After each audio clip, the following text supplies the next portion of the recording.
కల చెదిరింది కథ మారింది కన్నీరేక మిగిలింది కన్నీరేక మిగిలింది. ఇదేంట్రా ఇది? అరే ఏంట్రా కాంతారావు, నెత్తన గుడ్డాన్ని అలక ముడ్డేసుకుని కూర్చొని ఉండవు. అసలు ఏం జరిగింది ఏంటి? ఏం లేదో అప్పారావు, ఊర్లో ఎవరు చచ్చిపోవట్లేదని నాకు చాలా బాధగా ఉందండి బాబు. ఏంటండి కాంతారావు మీరు? ఎవరు చచ్చిపోతే బాధపడతారు కానీ ఊర్లో ఎవరు చచ్చిపోలేదని బాధపడడం ఏంటండి బాబా? విడ్డూరం కాకపోతేనా? ఎవరన్నా చచ్చిపోతేనే కదరా బాబు నా వ్యాపారం చల్లగా ఉండేదే, 10 కాసులు జోబులో పడేది, నేను సంతోషంగా ఉండేదే.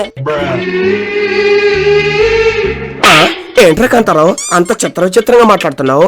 ఊర్లో జనాలు చచ్చిపోతే నీకు డబ్బులు వచ్చేదేంది, సంతోషంగా ఉండేదేంది? అసలు ఎంతగా ఏ వ్యాపారం ఏంటి నీదే? అదేరా బాబు, శవాలను పెట్టి ఐస్ బాక్స్ వ్యాపారం ఉన్నదే.